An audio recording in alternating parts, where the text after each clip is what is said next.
হরে কৃষ্ণ। তৃতীয় শ্লোক দেখুন।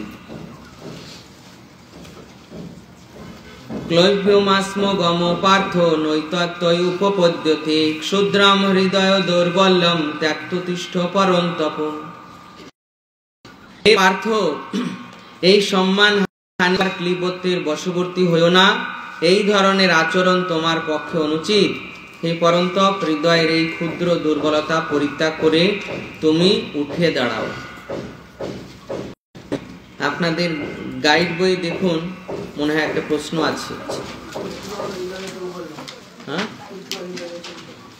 ক্ষুদ্রম হৃদয় দৌর্বল্যম আছে। ক্ষুদ্রম হৃদয় দৌর্বল্যম মানে কি? ক্ষুদ্রম হৃদয় দৌর্বল্যম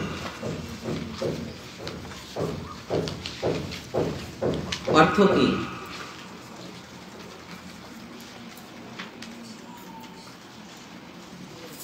হৃদয়ের ক্ষুদ্র দুর্বলতা। হৃদয়ের ক্ষুদ্র দুর্বলতা লিখে নেন। হৃদয়ের ক্ষুদ্র দুর্বলতা। হৃদয়ের ক্ষুদ্র দুর্বলতা। তা অর্জুনের এই দুর্বলতা কি ছিল?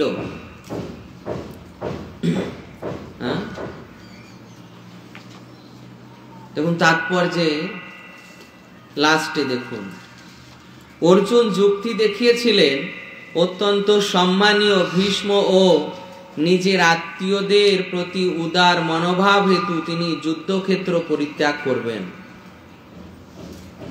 ভীষ্ম, দ্রোণাচার্য, কৌরব বংশের তার যত আত্মীয় স্বজন আছে তাদের জন্য তিনি যুদ্ধ পরিত্যাগ করবেন। যুদ্ধ করলে কি আত্মীয় স্বজনদের মারতে হবে?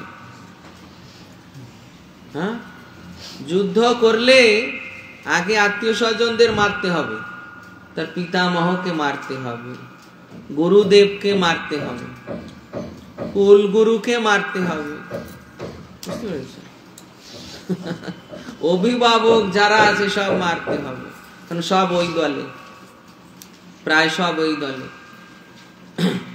আর তার দলেও যারা আছে ওই দলের যারা বীর সেনানো তারাও এদের মারবে।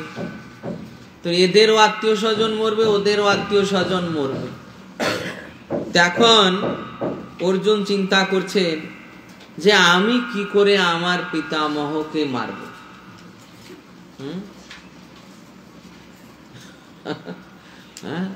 যে আপনাকে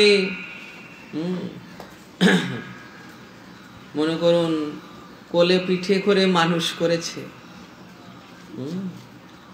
তাকে এখন তীর দিয়ে তার বুকে বাণ চালাতে হবে। কোন নির্দয় পুত্র হলে সে পারে, নির্দয় পুত্র হলে পারে, কিন্তু অর্জুনের মতো এরকম কোমল মনোভাবাপন্ন সে কি আর পারবে? সে তো পারবে না। তাই অর্জুন চিন্তা করছে যে আমি আমার পিতামহকে কিভাবে বাণের দ্বারা আঘাত করব, গুরুদেবকে কিভাবে বাণের দ্বারা আঘাত করব, তাহলে আমি যুদ্ধ করব না কি সব। এই হচ্ছে তার হৃদয়ের দুর্বলতা। কিন্তু শ্রীকৃষ্ণ তাকে বুঝিয়েছিলেন এই ধরনের মহানুভবতা হৃদয়ের দুর্বলতা ছাড়া আর কিছুই নয়। এই ধরনের ভ্রান্ত মহানুভবতাকে মহাজনেরা কখনো অনুমোদন করেননি। সুতরাং শ্রীকৃষ্ণের পরিচালনায় অর্জুনের মতো পুরুষের এই ধরনের মহানুভবতা অথবা তথাকথিত অহিংসা পরিত্যাগ করা উচিত। দেখুন আমাদের জন্য শাস্ত্রের কি নির্দেশ? হিংসা পরিত্যাগ করা, ঠিক না? হিংসা পরিত্যাগ করা, এটা আমাদের ধর্ম। আর অর্জুনের ধর্ম কি? অহিংসা পরিত্যাগ করা। অহিংসা পরিত্যাগ করা কেন না? অর্জুন এখন তার ক্ষত্রিয় ধর্ম পালন করছে, ক্ষত্রিয় ধর্ম পালন করছে। ক্ষত্রিয় ধর্মে রয়েছে যে যদি কেউ যুদ্ধে সামনে আসে, কোনো বীর অস্ত্র ধারণ করে, তার সঙ্গে যুদ্ধ করতে হবে, ক্ষত্রিয় ধর্ম। তো ভগবানের এটা আদেশ যে তুমি যুদ্ধ করো। তাহলে ওই আদেশ পালন করা অর্জুনের কি ধর্ম, ওইটাই তার ভক্তি। অর্জুনের ওই যুদ্ধ করা, শ্রীকৃষ্ণের আদেশ পালন করা, ওটাই তার ধর্ম, ওটাই তার কর্তব্য। বুঝতে পেরেছেন? তাহলে ওইখানে যদি যুদ্ধ করতে হয় তাহলে অপরকে মারতে হবে। মারা মানে কি? হিংসা করা। তাহলে তুমি হিংসা করো মানে কি? অহিংসা পরিত্যাগ করো, হিংসা করো, ওইটাই তার ধর্ম। ওই ক্ষেত্রে অর্জুনের ধর্ম এটা। আর আমাদের ভক্তি জীবনে হিংসা পরিত্যাগ করো, জীব হিংসা পরিত্যাগ করো। ভাগবতমের 2য় শ্লোকে বলা হয়েছে, ধর্ম প্রজ্জিত কৈতবত্র পরম নির্মৎসরা নাম শতাম। ধর্ম প্রজ্জিত কৈতবত্র পরম নির্মৎসরা নাম, যে এই ভাগবতের অধিকারী তারা হবে কি? পরম নির্মৎসর। পরম নির্মৎসর, ভাগবতের যারা অধিকারী। নির্মৎসর করার কথার অর্থ হচ্ছে তারা মাৎসর্যহীন হবে, তাদের মধ্যে হিংসা থাকবে না, তারাই ভাগবতের অধিকারী। ভাগবতের অধিকারী মানে কি? ভাগবত শ্রবণের অধিকারী, পাঠের অধিকারী, নির্মৎসর ব্যক্তিরা। নির্মৎসর, যাদের মধ্যে হিংসা বৃত্তি নেই। তো অর্জুনের ক্ষেত্রে ধর্ম ছিল কি? অহিংসা পরিত্যাগ করা।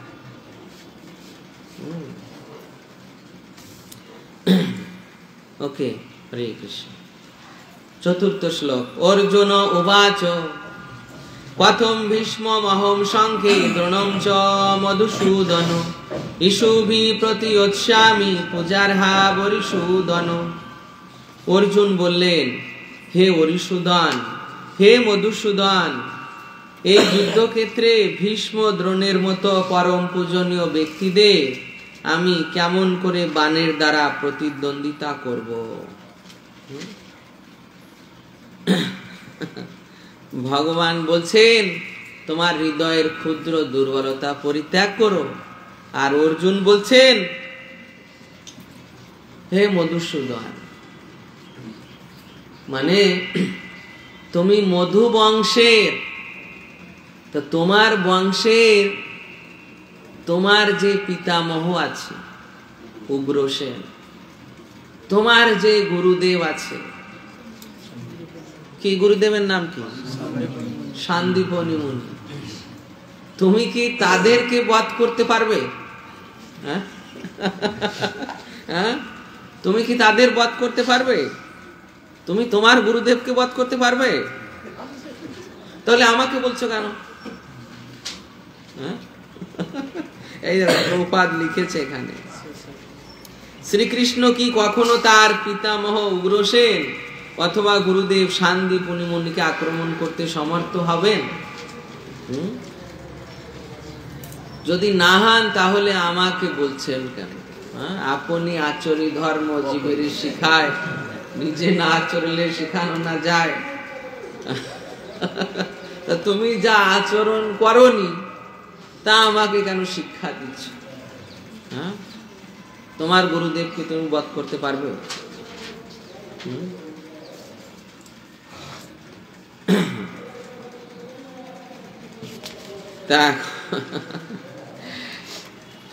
এইরকম দেখুন এখানে সাধারণ শিষ্টাচার দেওয়া হয়েছে। শিষ্টাচার, শিষ্টাচার মানে কি?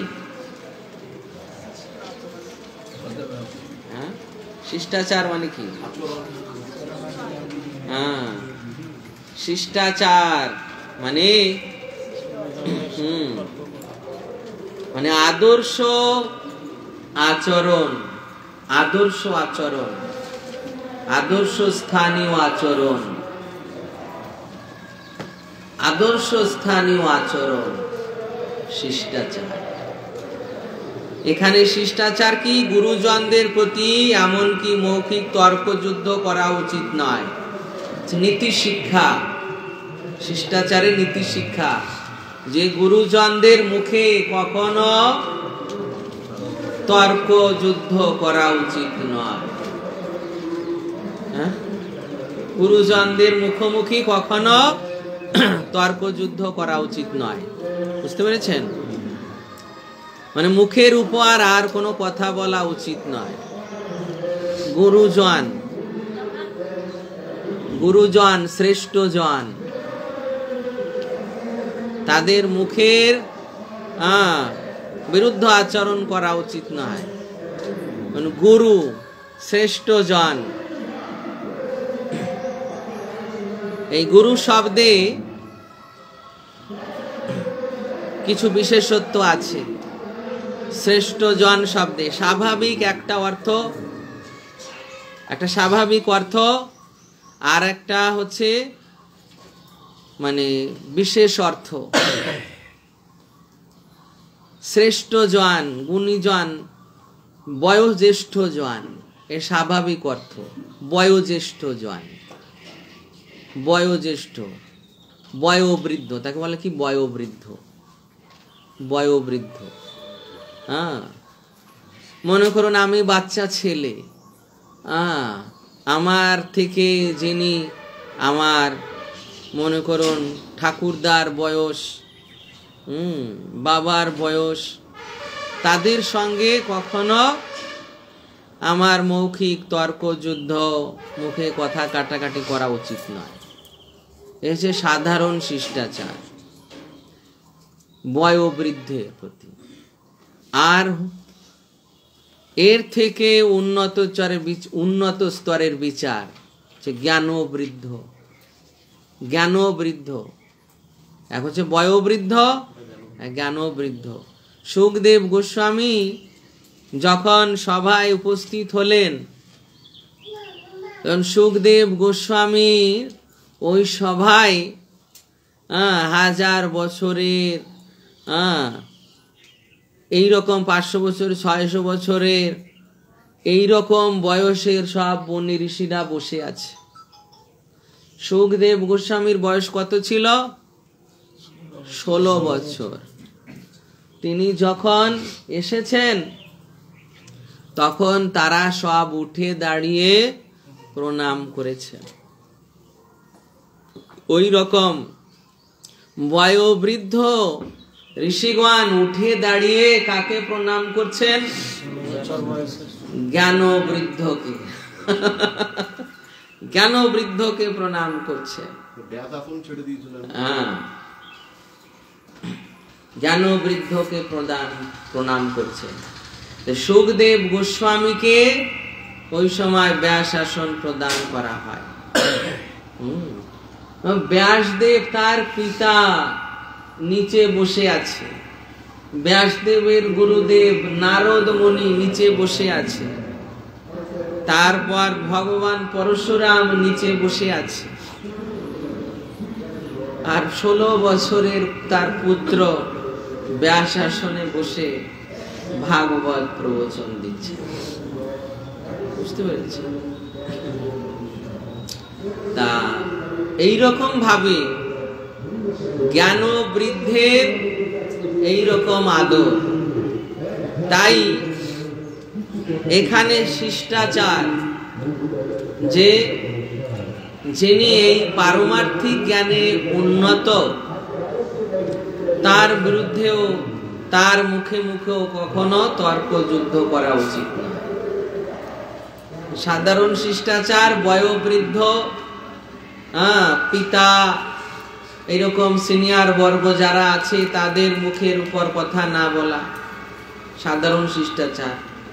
আর এই পারমার্থিক ক্ষেত্রে শিষ্টাচার যারা ভক্তি জীবনে শ্রেষ্ঠ, ভক্তি জীবনে উন্নত, ভক্তি জীবনে সিনিয়র, তাদেরও মুখে মুখে এইরকম তর্কযুদ্ধ না করা। যারা কৃষ্ণ তত্ত্ব বিজ্ঞানে সিনিয়র, কৃষ্ণ তত্ত্ব বিজ্ঞানে, তাদেরও মুখে মুখে তর্কযুদ্ধ করা উচিত নয়, সাধারণ শিষ্টাচার।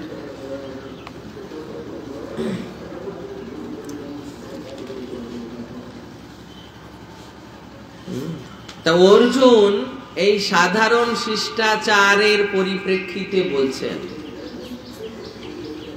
যে আমার গুরুজন পিতামহ ভীষ্মদেব, গুরুদেব দ্রোণাচার্য, তারা তো আমার গুরুজন, তাদের মুখে মুখেও কখনো তর্কযুদ্ধ করা উচিত নয়। হ্যাঁ, আর সেখানে তাদের সঙ্গে আমি কি করে যুদ্ধ করব? তাদের মুখে মুখেও তর্কযুদ্ধ করা উচিত নয়, আর তাদের সঙ্গে আমি কিভাবে অস্ত্র দিয়ে যুদ্ধ করব? হ্যাঁ, তো শিষ্টাচার লঙ্ঘন। এইভাবে অর্জুন এই যুক্তি দেখাচ্ছেন।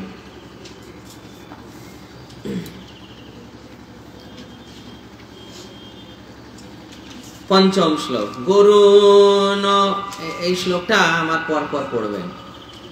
গুরুন হত্যা হি মহানুভাবান, পড়ুন। গুরুন হত্যা শ্রেয়ো ভক্তম ভক্ষ্যমপি হলোকে,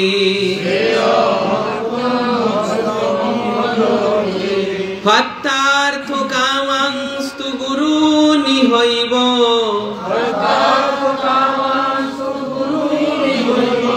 ভুঞ্জীয় ভোগান রুধির প্রদিগ্ধান।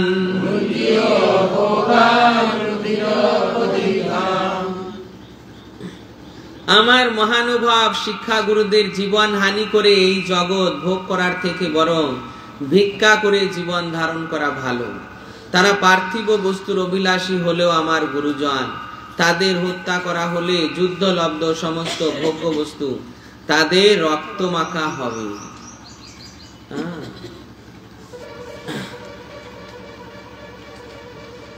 যুদ্ধ করলে কি পিতামহের বুকে বাণের দ্বারা আঘাত করতে হবে, গুরুদেব দ্রোণাচার্যের বুকে বাণের দ্বারা আঘাত করতে হবে।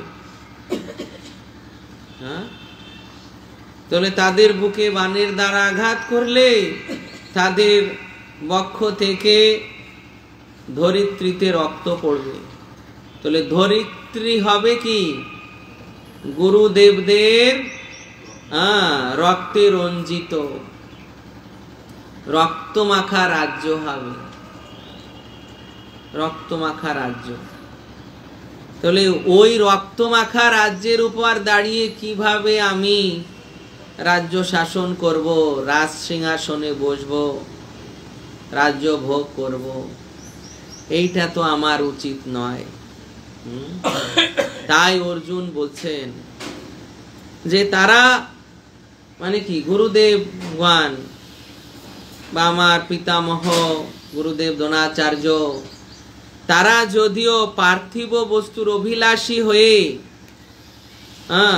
আমার যুদ্ধ করতে এসেছে, কিন্তু আমরা কেন এইরকম পার্থিব বস্তুর অভিলাষী হয়ে আমি আমার গুরুদেবকে হত্যা করব, আমি আমার পিতামহকে হত্যা করব? আমি কেন পার্থিব বস্তুর অভিলাষী হব? অর্জুনের এই যুক্তি। তা এখানে দেখুন একটি কোশ্চেন আছে আপনাদের গাইড বইয়ে, যে শাস্ত্রীয় সূত্র অনুসারে কখন একজন শিক্ষক বর্জনীয়, কখন একজন গুরু বর্জনীয়, কখন গুরু বর্জনীয়? হ্যাঁ, যে গুরু জঘন্য কার্যে লিপ্ত হয়েছে এবং ভালো মন্দ বিচারবোধ হারিয়ে ফেলেছে তাকে পরিত্যাগ করা উচিত। বুঝতে পেরেছেন কিরকম অবস্থায় গুরুদেবকে বর্জন করা উচিত আর কোন গুরু বর্জন করা উচিত নয়? যিনি সদ্গুরু।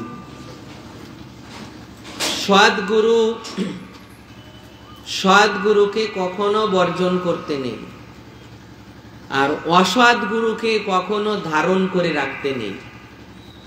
শাস্ত্রে দুটোই আদেশ দেওয়া হয়েছে যে সৎ গুরুকে কখনো বর্জন করতে নেই, আর অসৎ গুরুকে কখনো ধারণ করে রাখতে নেই। সৎ গুরুকে আর অসৎ গুরুকে সেটা তো আগে জানতে হবে। সদ্গুরুকে, সদ্গুরুর কি বৈশিষ্ট্য?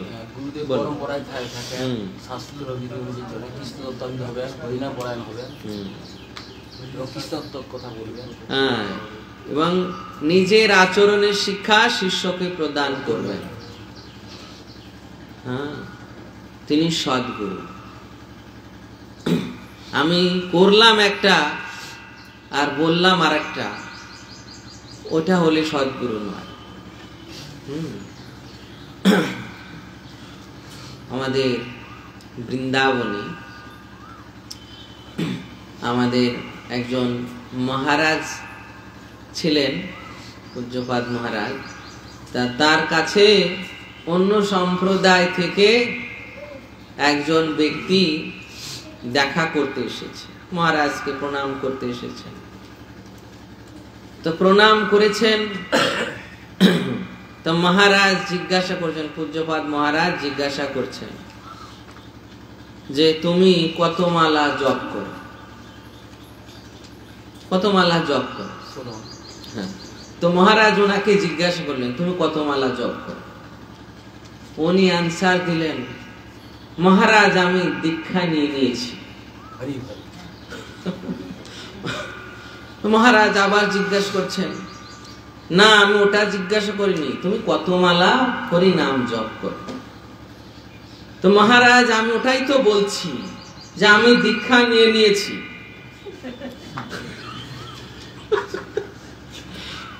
মহারাজ একটু রেগে বলছেন, আরে পাগল, আমি ওটা জিজ্ঞাসা করিনি, তুমি রোজ কত মালা জপ করো? তোমার গুরুদেব তোমাকে জপ করতে বলেনি? কত মালা হরিনাম জপ করো? মহারাজ আমি ওটাই তো বলছি, আমি দীক্ষা নিয়ে নিয়েছি। আমি যখন দীক্ষা নিয়ে নিয়েছি সব ভার আমার গুরুদেবের, আমার এখনো জপ করার বাকি আছে নাকি? তা এইটা বলতেন। মহারাজ বলছেন, আরে মূর্খ, তোমার গুরুদেব যদি সদ্গুরু হতেন তাহলে জপ তো তোমাকেই করতে হতো। দীক্ষা নিয়ে নিয়েছেন মানে আর জপ করার দরকার নেই। যে তোমার দীক্ষা ঠিক হয়নি। দীক্ষা নিলে তো এই সাধন ভজনের ক্রিয়া তো আমাকে করতে হবে।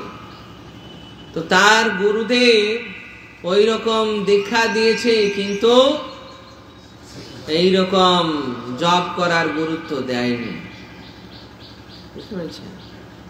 তো নিজে সদ্গুরু, তিনি নিজে আচরণশীল হবেন, সেই আচরণের শিক্ষা তার শিষ্যকে প্রদান করবেন। পরম্পরা ধারায় থাকবেন, কৃষ্ণ তত্ত্ববেত্তা হবেন, কৃষ্ণ ভক্ত হবেন, তবে তিনি সদ্গুরু। কিন্তু যিনি এইখানে বলা হয়েছে যে গুরু জঘন্য কার্যে লিপ্ত, মানে কি শাস্ত্র বিরুদ্ধ কার্যে লিপ্ত এবং ভালো মন্দ বিচার বোধ হারিয়ে ফেলেছে। এই যে কত অপসম্প্রদায়ের গুরু আছে, কত অপসম্প্রদায়ের গুরু আছে, তারা তাদের নিজেদের ইচ্ছা মতো আচরণ করছে, ইচ্ছা মতো আচরণ করছে, ইচ্ছা মতো জীবন যাপন করছে, ইচ্ছা মতো যাকে তাকে দীক্ষা দিচ্ছে। সহজিয়া গুরু, যে তোমার আত্মায় যা খেতে চায় তুমি তাই খাও, তুমি মন্ত্রটা নিয়ে নাও, তোমার আত্মায় যা খেতে চায় তুমি তাই খাও। হ্যাঁ, তারপর লাইন ধরে দীক্ষা দিচ্ছে, তোমার কোন মন্ত্র চাই, কোন দেবতার পূজা করবে, এই মন্ত্র চাই, সব মিলবে। তো এই হচ্ছে কি, হ্যাঁ, এই হচ্ছে সহজিয়া, সহজিয়া ভাব, সহজিয়া গুরু। তো এইরকম ভাবে এই সমস্ত গুরু গ্রহণ করলে হবে না। যদি কেউ জীবনে এইরকম গুরু গ্রহণ করেছে ভুলবশত, অজ্ঞান বশত, তাহলে শাস্ত্রের নির্দেশ হচ্ছে কি ওই গুরুকে বর্জন করা, ওই গুরুকে বর্জন করে সদ্গুরু গ্রহণ করা। এই যোগ্যতা দেখে, সদ্গুরুর কি যোগ্যতা।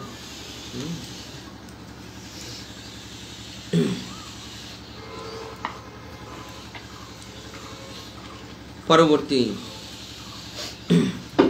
পড়ুন। না চৈতদ বিদ্ম কতরন্ন গরিয়,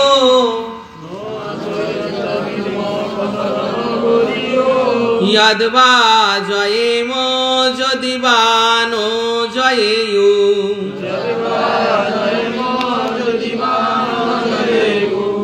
ইয়ানেব হত্যা নাজিজি বিষামস, তেব স্থিতা প্রমুখে ধার্ত রাষ্ট্রা।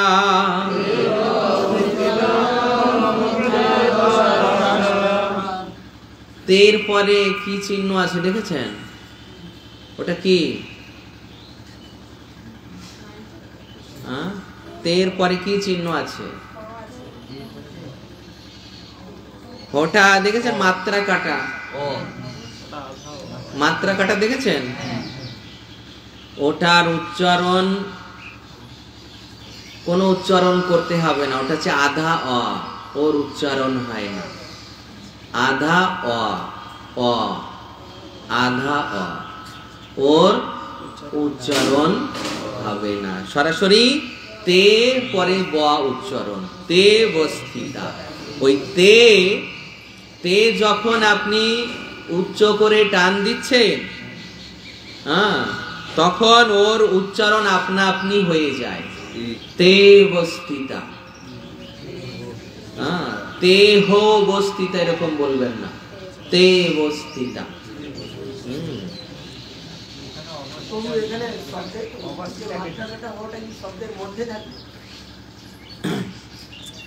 এইখানে একটা সন্ধি হয়েছে, এইখানে একটা সন্ধি হয়েছে, বুঝতে পেরেছেন? তে অবস্থিতা দেখেছেন? তে অবস্থিতা, একটা সন্ধি হয়েছে।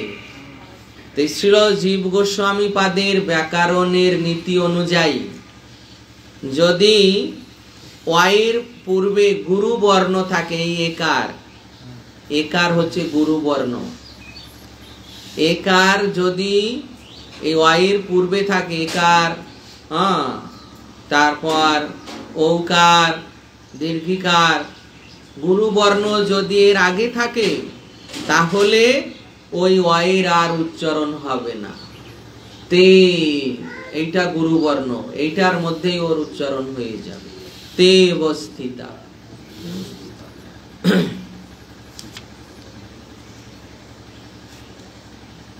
এটা জীব গোস্বামী পাদের এই হরিনামামৃত ব্যাকরণ সূত্র।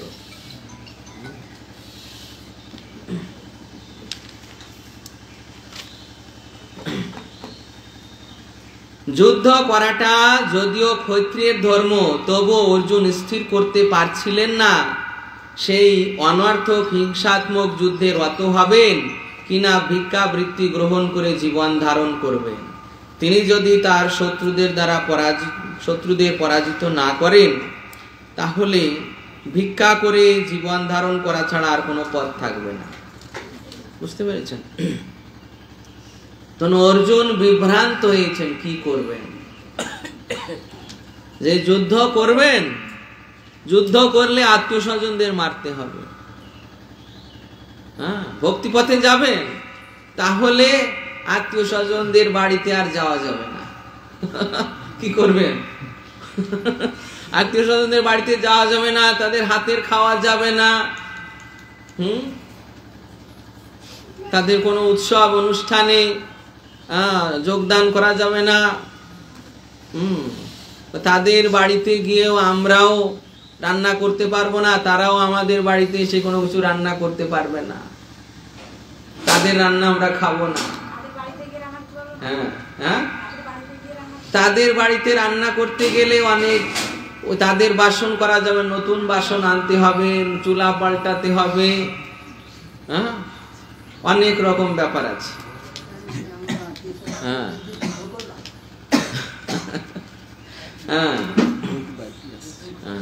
তো তাদের হাতের খাওয়া যাবে না।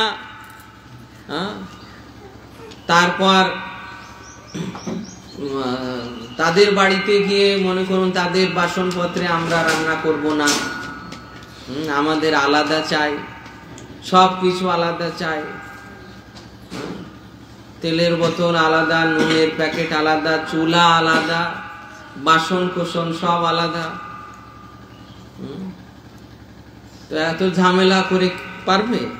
এত ঝামেলা করে পারবে না। তা এইরকম ব্যাপার হয়েছে যে অর্জুন চিন্তা করছে যে আত্মীয় স্বজনদের সঙ্গে এইরকম হিংসাত্মক আচরণ করব, আর যদি এটা না করি তাহলে কি? অর্জুন মনে করছে যে যুদ্ধ যদি না করি তাহলে কি আমাকে ভিক্ষা করে জীবন ধারণ করতে হবে। বুঝতে পেরেছে? তাহলে বাড়িতে যদি এটা না করি, আলাদা করে রান্না না করি, তাহলে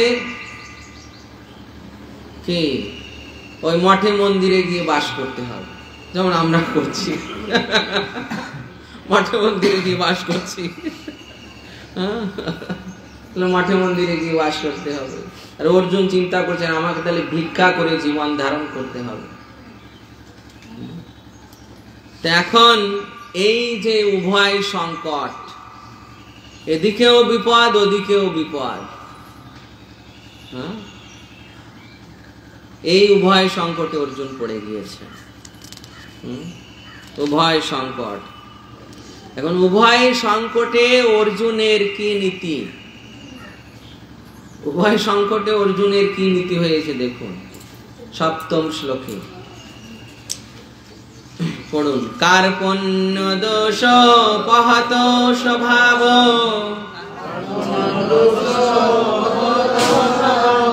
পৃচ্ছামি ত্বং ধর্ম সম্মূঢ় চেতা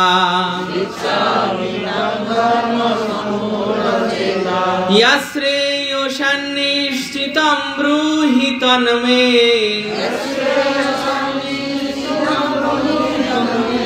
শিষ্যস্তেহং সাধিমাং ত্বং প্রপন্যম।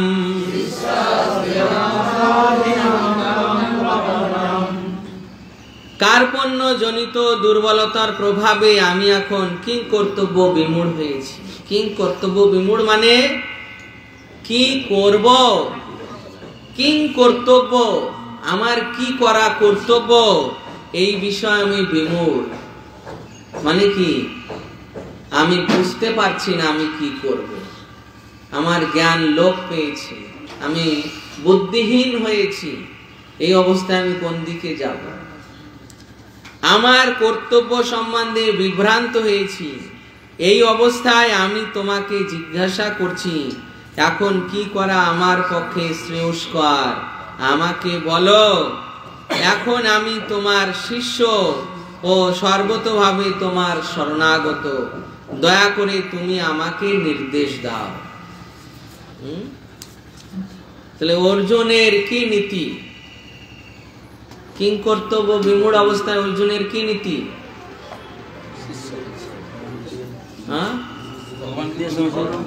শিষ্যত্ব গ্রহণের নীতি। তিনি ভগবানের চরণে আত্মসমর্পণ করেছেন, আত্মসমর্পণের নীতি। আত্মসমর্পণ করে দিয়েছে যে আমি তোমার শরণাপন্ন হলাম, গুরুদেবের শরণ নেওয়া। আমি তোমার শরণাগত হলাম, আমি আর জ্ঞান বিজ্ঞানের বিচার করে সমাধান করতে পারছি না। এই অবস্থায় তুমি আমাকে বলো আমার কি করা কর্তব্য।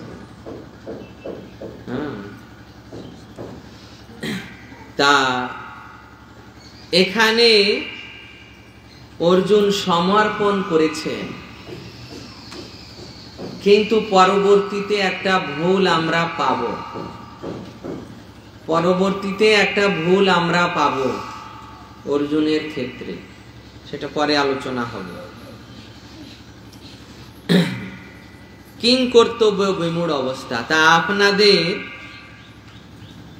একটি প্রজেক্ট পেপার রয়েছে, আপনাদের গাইড বইয়ে দেখুন,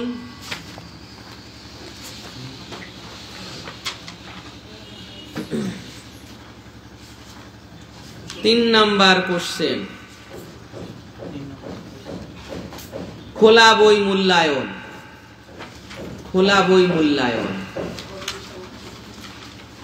26 পৃষ্ঠা কি 27 পৃষ্ঠা দেখুন, 27 পৃষ্ঠা, খোলা বই মূল্যায়ন, ইউনিট 1, খোলা বই পরীক্ষার প্রশ্নাবলী। 3 নাম্বার দেখুন, ভগবদ গীতার 2য় অধ্যায়ের 6 থেকে 11 অনুসারে অর্জুনের উভয় সংকট থেকে যে মূলনীতি পাচ্ছেন তা আপনার কৃষ্ণ চেতনার অভ্যাসে কেমন ভাবে প্রযোজ্য বলে মনে করছেন তা বর্ণনা করুন। মানে এই 6 থেকে 11 এই শ্লোকের তাৎপর্যে অর্জুনের এই উভয় সংকটে এইরকম কি কি নীতি আছে, কেমন নীতি দেখুন। এই তাৎপর্যে 7 নাম্বার তাৎপর্যে দেখুন, 7 নাম্বার তাৎপর্যের প্রথম প্যারাগ্রাফের লাস্ট লাইন দেখুন, জড় জগতের মোহের দ্বারা আবদ্ধ না থেকে সদ্গুরুর শরণাপন্ন হওয়া উচিত। পেয়েছেন? হ্যাঁ, জড় জগতের মোহের দ্বারা আবদ্ধ না থেকে সদ্গুরুর শরণাপন্ন হওয়া উচিত। পেয়েছেন? তাই এইটা হচ্ছে এই অর্জুনের কিং কর্তব্য বিমূঢ় অবস্থার পরিপ্রেক্ষিতে নীতি, যে কি সদ্গুরুর শরণাপন্ন হওয়া উচিত, সদ্গুরুর শরণাপন্ন হওয়া উচিত।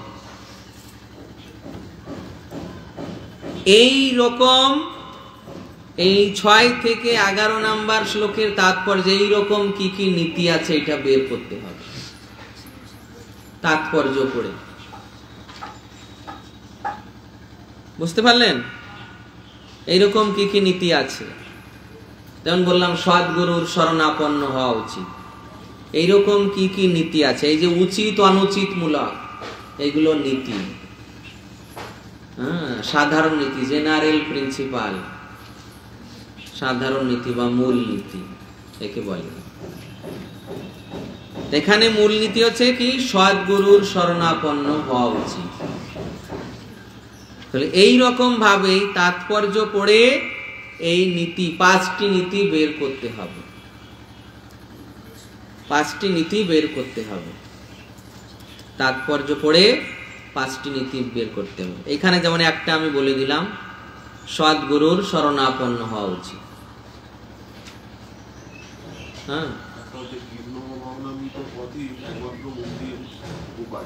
হ্যাঁ, তা এইটা হচ্ছে আপনাদের পরবর্তী ক্লাসের কাজ,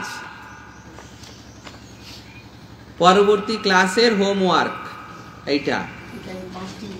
হ্যাঁ, এই তাৎপর্যগুলো পড়ে এখান থেকে 5টি নীতি বার করা। বুঝতে পেরেছেন? এখান থেকে 5টি নীতি বার করা।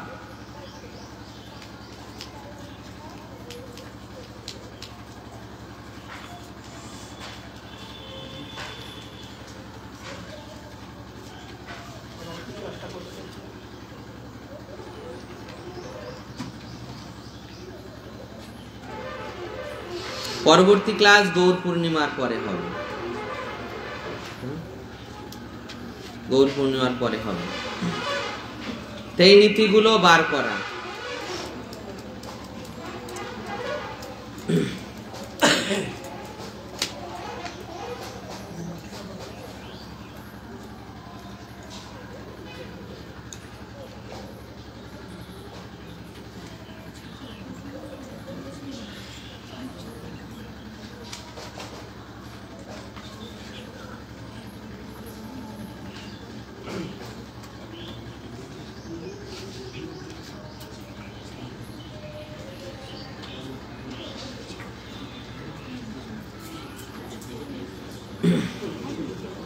হ্যাঁ, ওকে।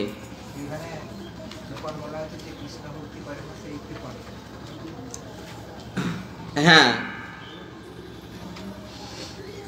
কৃপণ, যিনি কৃষ্ণ ভক্তিতে যুক্ত নয় সেই কৃপণ বলছে, সেটা আলোচনা আসছে। তা এইভাবে এখান থেকে এই 6 থেকে 11 শ্লোক পর্যন্ত এখান থেকে 5টি নীতি নির্ণয় করতে হবে। 5টি নীতি নির্ণয় করতে হবে। শুধু নীতিগুলো আপনারা নির্ণয় করবেন। আর এই প্রজেক্ট পেপার হচ্ছে যে এই নীতি নির্ণয় করার পর এই নীতিগুলো আপনার জীবনে প্রয়োগ দেখাতে হবে, ব্যক্তিগত জীবনে প্রয়োগ। মনে করুন এই সদ্গুরুর শরণাপন্ন হওয়া উচিত, এই একটা নীতি। এটা ব্যক্তিগত জীবনে প্রয়োগ, মানে যে আপনি কিভাবে ব্যক্তিগত জীবনে সদ্গুরু গ্রহণ করেছেন বা সদ্গুরু গ্রহণ করার প্রভাবে আপনার কি আধ্যাত্মিক উন্নতি হয়েছে, আপনি আর কতটা প্রচেষ্টা করছেন উন্নতি। এই যে সদ্গুরুর শরণাপন্ন হওয়া, আপনি কতটুকু শরণাগত হয়েছেন, সদ্গুরুর শরণাপন্ন হওয়ার ফলে আপনার ভক্তি জীবনে কি উন্নতি হয়েছে। ব্যক্তিগত জীবনে বিষয়ে বর্ণনা করতে হবে।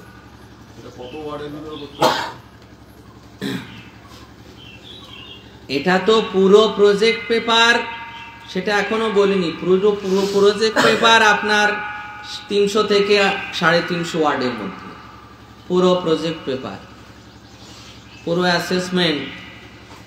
এই যে অ্যাসেসমেন্ট যেটা পুরো ভূমিকা থেকে শুরু করে উপসংহার পর্যন্ত, ভূমিকা দিয়ে শুরু করতে হবে, উপসংহারে গিয়ে শেষ হবে।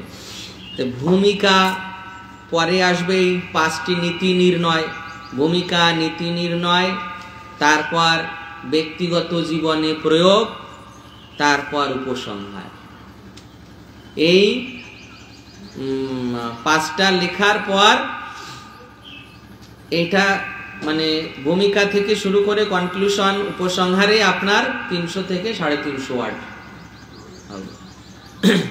তা এইরকম ভাবে এই প্রজেক্ট পেপার লিখতে গেলে আগে ভূমিকা লিখতে হবে। ভূমিকা লিখতে হয় কি করে দেখাবো, প্রজেক্ট পেপারে যখন ক্লাস হবে কি করে ভূমিকা লিখতে হয়। তারপর নীতি নির্ণয়, আপনাদের এখন হোমওয়ার্ক দেওয়া হলো কি নীতি নির্ণয়। বাড়িতে এই তাৎপর্য 5টি পড়ে নীতি নির্ণয় করবেন। নীতি নির্ণয় করার পর 2টো নীতি, যেমন এখানে একটা নীতি হয়েছে, এরকম আর একটা নীতি পাওয়া যাবে। 2টো নীতি আপনার ব্যক্তিগত জীবনে প্রয়োগ করবেন।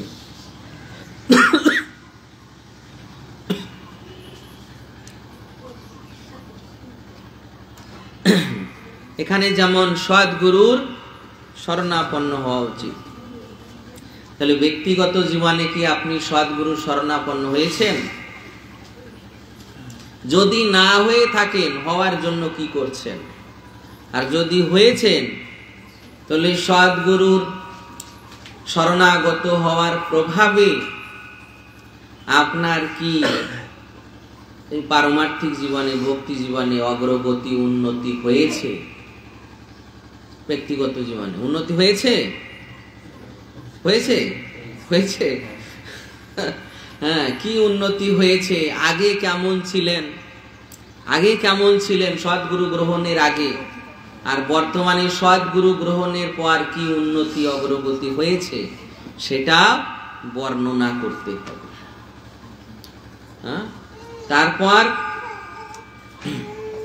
সম্পূর্ণরূপে কি গুরুদেবের শরণাগত হতে পেরেছি, শরণাগত হওয়ার জন্য কি প্রচেষ্টা করছি, পূর্ণরূপে গুরুদেবের শরণাগত হওয়ার জন্য কি প্রচেষ্টা করছি, এটা লিখতে হবে ব্যক্তিগত জীবনে।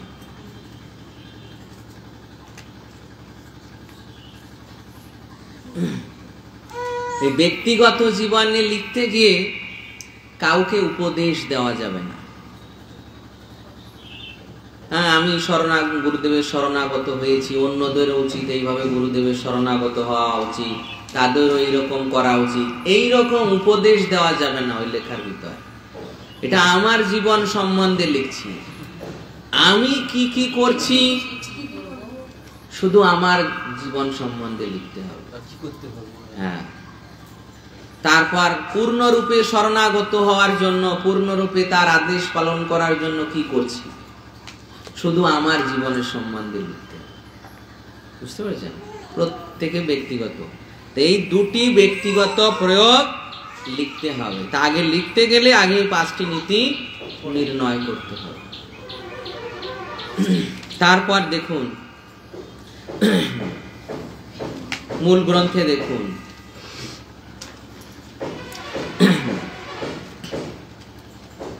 এই যে কৃপণ আর ব্রাহ্মণ, বুঝতে পেরেছেন? কৃপণকে আর ব্রাহ্মণকে, হ্যাঁ, কৃপণকে আর ব্রাহ্মণকে, যার অনেক ধন আছে কিন্তু খরচ করে না, ব্যাংকে তুলে রেখেছে, হ্যাঁ, তাকে সাধারণত কি আমরা কৃপণ বলি? হাড় কিপটে, রাম কিপটে, জাত কিপটে, হাড় কিপটে। তো এইরকম ভাবে কৃপণ তাকে বলা হয়। তো এখানে কৃপণ মানে যে তার এই মনুষ্য জীবনের সৎ ব্যবহার করে না, না করে ইন্দ্রিয় তৃপ্তি করে কুকুর বিড়ালের মতো এই জগৎ থেকে বিদায় নেয়। দেখুন কি কি সম্পদ দেওয়া হয়েছে আপনাকে, এই দুর্লভ মনুষ্য জীবন দেওয়া হয়েছে। তারপর এই জীবনের এই সব আশীর্বাদ, অনেক সুযোগ সুবিধা, এগুলো আশীর্বাদ। তারপর দেখুন সৎ গুরুদেব আছে, উদ্ধারের জন্য হরিনাম আছে, হ্যাঁ, সাধু সঙ্গ আছে, বৈষ্ণব পথ মত রয়েছে। এইগুলো গ্রহণ না করে এই কুকুর বিড়ালের মতো ইন্দ্রিয় তৃপ্তি জীবন যাপন করে এই জগৎ থেকে বিদায় নিলাম। তাহলে আমি আমার জীবনের সৎ ব্যবহার করলাম না, আমি আমার সময়ের সৎ ব্যবহার করলাম না, আমি আমার সম্পদের সৎ ব্যবহার করলাম না, আমি আমার অর্থের সৎ ব্যবহার করলাম না। হ্যাঁ, এইভাবে আমি আমার শিক্ষা দীক্ষার সৎ ব্যবহার করলাম না, না করে ইন্দ্রিয় সুখ ভোগ করে আরাম আয়েশে থেকে, মস্তির মধ্যে থেকে জীবন অতিবাহিত করে কুকুর বিড়ালের মতো এই জগৎ থেকে বিদায় নিলাম, সে হচ্ছে কৃপণ, তাকে বলা হয়েছে কৃপণ। আর যে সৎ ব্যবহার করবে সে হচ্ছে ব্রাহ্মণ। ঠিক উল্টো, যিনি তার সময়ের, জীবনের, অর্থের, সম্পদের, শিক্ষা দীক্ষার এর সৎ ব্যবহার করবেন, মানে কৃষ্ণ ভক্তিতে প্রয়োগ করবেন, কৃষ্ণ ভক্তি লাভে ব্যবহার করবেন, কৃষ্ণ তত্ত্ব বিজ্ঞান লাভে ব্যবহার করবেন, তিনি হচ্ছেন ব্রাহ্মণ। বুঝতে পেরেছেন?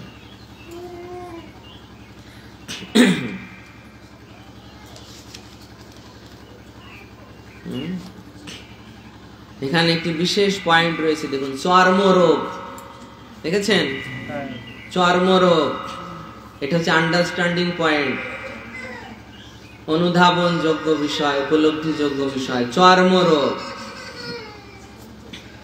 চর্মরোগ মানে কি?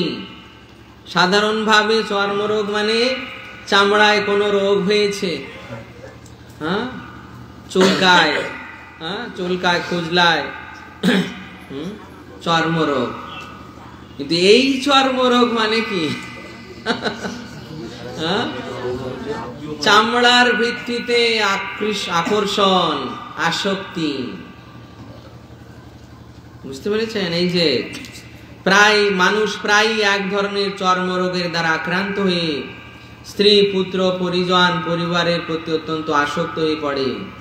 এই রোগকে চর্মরোগ বলা হয়, কারণ দেহের ভিত্তিতে বা চর্মের ভিত্তিতে এই আত্মীয়তার বন্ধন গড়ে ওঠে। এই বন্ধনের ফলে জীব অত্যন্ত ক্লেশদায়ক ভব যন্ত্রণা ভোগ করে। আত্মীয়তার বন্ধন, আত্মীয় মানে কি?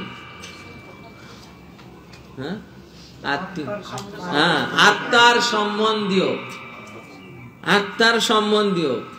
এই যারা আত্মীয় এরা তো কি দেহের সম্বন্ধীয়, দেহের সম্বন্ধীয়। আত্মার সম্বন্ধীয় মানে যারা ভগবানের সেবায় যুক্ত, যারা ভগবানের ভক্ত। আমিও ভগবানের ভক্ত, তারাও ভগবানের ভক্ত, অতএব তারা আমার আত্মার সম্বন্ধীয়, পরমাত্মার সম্বন্ধীয়, তারাই আমার আত্মীয়। বুঝতে পেরেছেন? যারা ভগবানের সঙ্গে যুক্ত তারাই আমার আত্মীয়, সেটাই আত্মীয়, আত্মার সম্বন্ধীয়। আর যারা ভগবানের সঙ্গে যুক্ত নয়, তাদের সঙ্গে যোগাযোগ আছে মানে কি?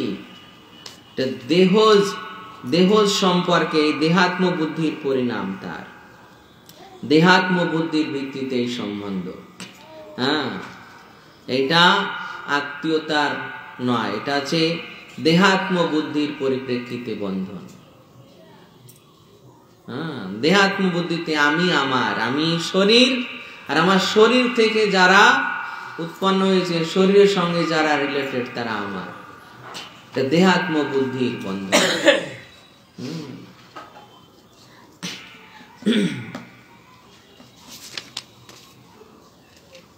তা অর্জুনের এই যে সম্বন্ধ কিসের ভিত্তিতে হয়েছিল? হ্যাঁ, দেহাত্ম বুদ্ধির পরিপ্রেক্ষিতে। বুঝতে পেরেছেন? দেহাত্ম বুদ্ধির পরিপ্রেক্ষিতে এই যে ধৃতরাষ্ট্রের পুত্ররা, ধৃতরাষ্ট্র, তারপর কৌরবেরা, তার ভাইরা, মানে কৌরবদের মধ্যে যারা তার ভাই, হ্যাঁ, এরা তার কি দেহের সম্বন্ধে সম্বন্ধীয়, আত্মীয় নয়। আত্মীয় মানে যারা কৃষ্ণের ভক্ত,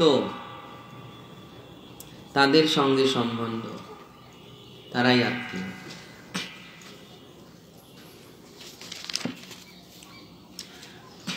নহি প্রপস্বামি মমাপনুদ্যাচ কমুচ্ছ ষণমিন্দ্রিয়াণাম অবাপ্য ভূমা বশপাত্ন মৃধ্যম রাজ্যম সুরাণামপি চাধিপত্যম। আমার ইন্দ্রিয়গুলিকে শুকিয়ে দিচ্ছে যে শোক, তা দূর করবার কোনো উপায় আমি খুঁজে পাচ্ছি না। এমনকি স্বর্গের দেবতাদের মতো আধিপত্য নিয়ে সমৃদ্ধশালী প্রতিদ্বন্দ্বিতাবিহীন রাজ্য এই পৃথিবীতে লাভ করলেও আমার এই শোকের বিনাশ হবে না। অর্জুন বলছেন যে আমার ইন্দ্রিয়গুলিকে শুকিয়ে দিচ্ছে যে শোক, শোক হলে কি হয়? কারো হয়েছে? হ্যাঁ, শোক হলে কি হয়? কষ্ট, দুঃখ।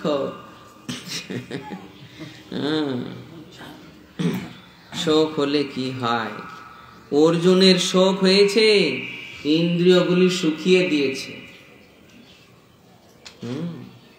শোকে শুকিয়ে দিয়েছে। তাই মনে করছে এই শোক দূর করার উপায় আমি খুঁজে পাচ্ছি না, কি করব। এমনকি স্বর্গের দেবতাদের মতো আধিপত্য নিয়ে সমৃদ্ধশালী প্রতিদ্বন্দ্বিতাবিহীন রাজ্য এই পৃথিবীতে লাভ করলেও আমার এই শোকের বিনাশ হবে না। তাহলে অর্জুনের এই অবস্থা হয়েছে, অর্জুনের এই অবস্থা হয়েছে। তাই এখানে দেখুন বলা হয়েছে যে কে গুরু হন, কে গুরু হন? যিনি কৃষ্ণ তত্ত্ববেত্তা তিনি গুরু হন। এর প্রমাণ দেখুন ওখানে দেওয়া হয়েছে, প্রমাণ দেওয়া হয়েছে। কে? কিবা বিপ্র কিবা ন্যাসী শূদ্র কেনে নয়, যেই কৃষ্ণ তত্ত্ববেত্তা সেই গুরু হয়।